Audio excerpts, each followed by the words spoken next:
ಕಾಂಗ್ರೆಸ್ ಸರ್ಕಾರ ರಚನೆಯ ಸಂಭ್ರಮದಲ್ಲಿದೆ. ಈ ಸಂಭ್ರಮ ಜಮೀರ್ ಅಹಮದ್ ಖಾನ್ ಅವರಿಗಿಲ್ಲ. ಜಮೀರ್ ರದ್ದು ಎನ್ನಲಾಗ್ತಾ ಇರುವಂತ ಆಡಿಯೋ ಒಂದು ಸಂಚಲನ ಸೃಷ್ಟಿಸಿದ್ದು ದಾವಣಗೆರೆ ಕಾಂಗ್ರೆಸ್ ಮುಖಂಡರೇ ತನಿಖೆಗೆ ಆಗ್ರಹಿಸ್ತಾ ಇದ್ದಾರೆ. ಬಿಜೆಪಿಗೆ ಇದೇ ಆಡಿಯೋ ಅಸ್ತ್ರ ಆಗಿದ್ದು ಆಡಿಯೋ ಹಿಂದಿನ ಕಾಣದ ಕೈ ಯಾರು ಅನ್ನೋದು ತನಿಖೆ ಆಗಲಿ ಅಂತ ಕಾಲೆಳಿತಾ ಇದ್ದಾರೆ.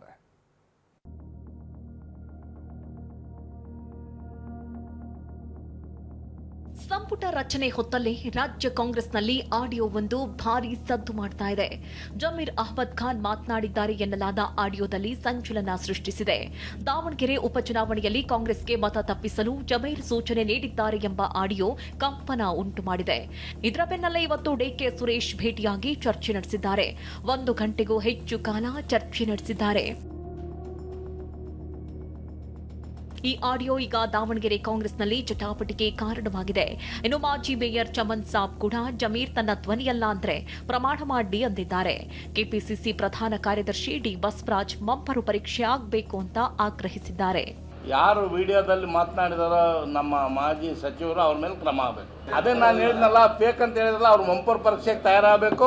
FSL ಇವತ್ತು ನಮ್ಮದೇ ಸರ್ಕಾರ ಇದೆ. ಜಮೀರ್ ರದ್ದು ಎನ್ನಲಾದ ಆಡಿಯೋ ಈಗ ಬಿಜೆಪಿಗೆ ಅಸ್ತ್ರ ಸಿಕ್ಕಂತಾಗಿದೆ.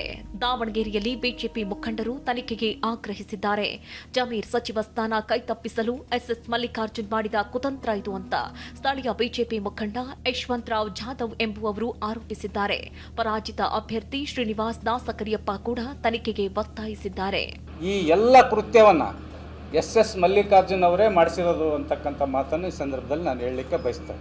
ಜಮೀರ್ ಅಹಮದ್ ಖಾನ್ನ ಮಂತ್ರಿ ಸ್ಥಾನದಿಂದ ಅವನಿಗೆ ಮಂತ್ರಿ ಸ್ಥಾನ ಕೊಡಬಾರ್ದು, ಅದನ್ನು ತಪ್ಪಿಸ್ಬೇಕು, ಅವನ್ನ ರಾಜಕೀಯವಾಗಿ ಮುಗಿಸ್ಬೇಕು ಅನ್ನೋ ಕಾರಣದಿಂದ ಇವತ್ತು ಇದು SS ಮಲ್ಲಿಕಾರ್ಜುನ್ ಮಾಡಿರ್ತಕ್ಕಂಥ ಕುತಂತ್ರ ಅನ್ನೋದರಲ್ಲಿ ಎರಡು ಮಾತಿಲ್ಲ. ಹೆಸರು ಹೇಳೋದ್ರ ಜೊತೆಗೆ ನನ್ನ ಹೆಸರು ಕೂಡ ಹೇಳಿದ್ದಾರೆ ಅದು, ಆದರೆ ಅದು ಸತ್ಯಕ್ಕೆ ದೂರವಾಗಿರ್ತಕ್ಕಂಥದ್ದು. ತನಿಖೆ ನಡೀಲಿ, ಯಾರು ಇದನ್ನು ಹೊರಗಡೆ ಬಿಟ್ಟಿದ್ದಾರೆ, ಯಾರು ಮಾಡಿದ್ದಾರೆ, ಇವತ್ತು ನಡೀತೈತಿ ಅನ್ನೋ ಉದ್ದೇಶಕ್ಕೆ ಮಾಡಿದಾರಲ್ಲ ಅವರೇ ಅದನ್ನು ಅನುಭವಿಸ್ಲಿ. ಇತ್ತ ಬೆಂಗಳೂರಲ್ಲಿ ಮಾತನಾಡಿದ ಬಸನಗೌಡ ಪಾಟೀಲ್ ಯತ್ನಾಳ್, ಇದು ಜಮೀರ್ ಅಹಮದ್ರನ್ನ ರಾಜಕೀಯವಾಗಿ ಮುಗಿಸೋ ಷಡ್ಯಂತ್ರ ಎಂದಿದ್ದಾರೆ. ಈ ದಾವಣಗೆರೆ ಒಳಗೆ ಸಿಗ್ಬಿದ್ದಾರೆ, ಅಲ್ಲಿ ಅವ್ರನ್ನ ಮುಗಿಸ್ಬೇಕನ್ನೋಂಥ ತಂತ್ರ ಇನ್ನೊಂದು ಗುಂಪಿಂದ ಇದ್ದೇ ಇದೆ. ಅವರು ಯಾಕಂದರೆ ಇಂಥ ಆಡಿಯೋ ವಿಡಿಯೋ ಬಿಡೋರು ಇಬ್ಬರೇ, ಎರಡು BJP ಇರಲಿ ಕಾಂಗ್ರೆಸ್ ಇರಲಿ, ಅವರಿಬ್ಬರೇ ಅವರ ಒಳಗೆ ಒಬ್ಬರು ಬಿಟ್ಟಿರ್ತಾರೆ. ಯಾರು ಒಬ್ಬರು ಬಿಟ್ಟಿರ್ತಾರೆ.